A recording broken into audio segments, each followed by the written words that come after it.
The oil shock poses two risks for India. First, the fear that it will increase the current account deficit. Second, it poses a conundrum of navigating conflicting objectives, preserve the market-based retail oil price mechanism whilst graduating the price shock for consumers and containing inflation.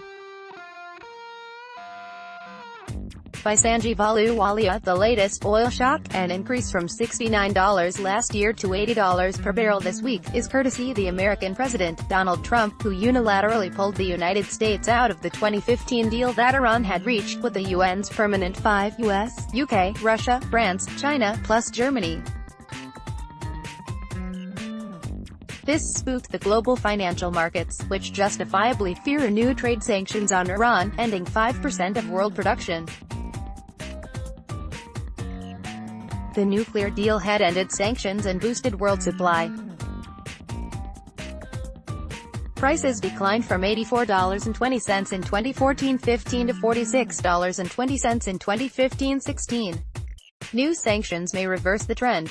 The gainers are the oil producers. The U.S. president has imposed the supply constraint that OPEC finds difficult. Saudi Arabia, Iran's Sunni bête noire, is in clover.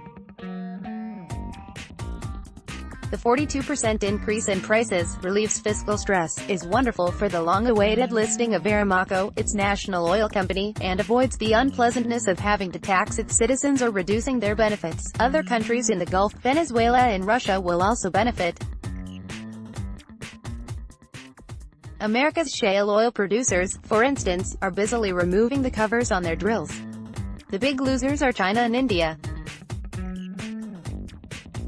For India, higher prices mean a bigger trade deficit and more stress on our foreign exchange reserves. Another outcome is rupee depreciation. Foreign hot money pulls out to safe haven destinations in times of trouble. The bleed made the rupee slide by around 6% to more than 68 rupees against the US dollar from around 64 rupees earlier. But it is still overvalued. The oil shock poses two risks for India. First, the fear that it will increase the current account deficit, CAD, the difference between international receipts and payments, from trade and income flows, beyond the acceptable level of 2% of GDP. Second, it poses a conundrum of navigating conflicting objectives, preserve the market-based retail oil price mechanism whilst graduating the price shock for consumers and containing inflation. At $80 a barrel, our additional spend on oil imports will be $9 billion this fiscal, net of the increased earnings from oil product exports. But the threat to keeping the CAD below the target of 2% of GDP is overhyped. The oil shock has a silver lining. With more robust fiscal balances in the Gulf, investment in jobs will increase for Indian workers, who generously remit all their earnings. Inward remittances, higher than $69 billion last year, will dilute the impact on CAD. More petrodollars to spend will boost our exports to the Gulf. Second, the accompanying 6% depreciation of the Indian rupee will make our price-sensitive exports much more competitive.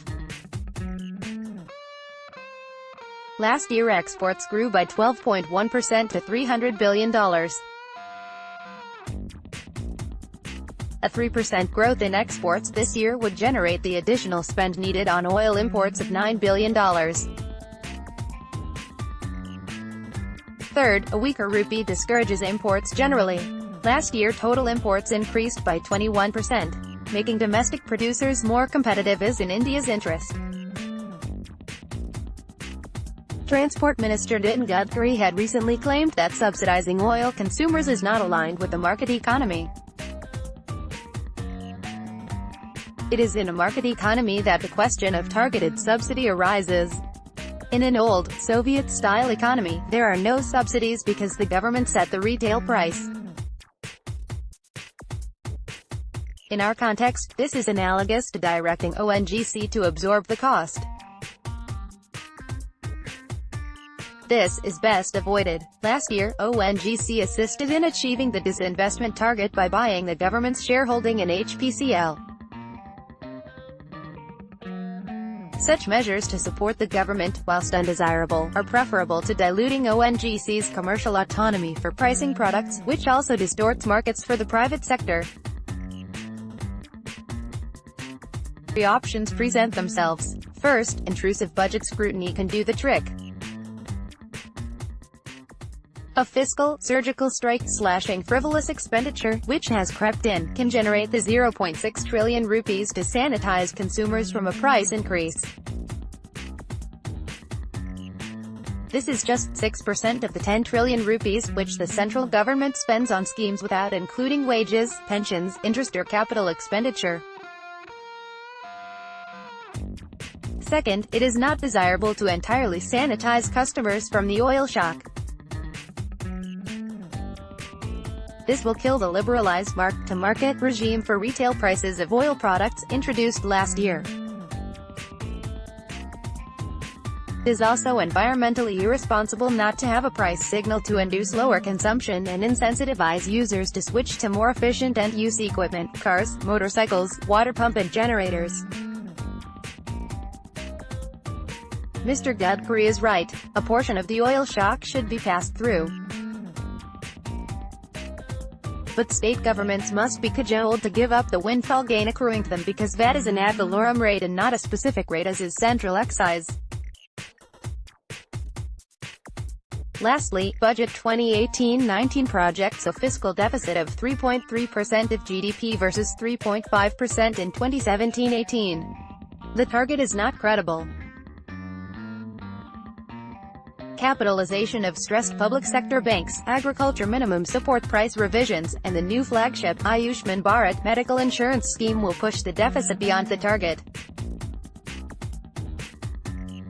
The N.K. Singh Committee report on fiscal responsibility and budget management, blessed variations in fiscal deficit capped at 4% of GDP. Following this lead can provide 1.3 trillion rupees to the finance minister, including for partly absorbing oil price increase. But stoking inflation is a real risk here. A further increase to the 2011 to 2014 level of $100 a barrel is unlikely. Oil producers, like Venezuela, need to cash into the high price. Sanctions on Iran, even if imposed, will not bite till the end of this fiscal year. If oil spikes nevertheless, a temporary adjustment loan, from the IMF, can dilute this external shock, which can otherwise jeopardize our carbon emission targets. The continued supply of Iranian oil, but denominated in rupees, like the Russian trade earlier, is also possible. The United States may accept such necessary, but limited, exceptions, for Iran to buy goods, needed by the Iranian people, to survive. Economic stress creates reform entry points because the urgency becomes publicly visible. 1991 was an extreme event. The 2018 shock is low intensity in comparison. But it can help to push the needed third generation of reforms: deep fiscal austerity, energy security and PSU autonomy. This article originally appeared in the Asian Age.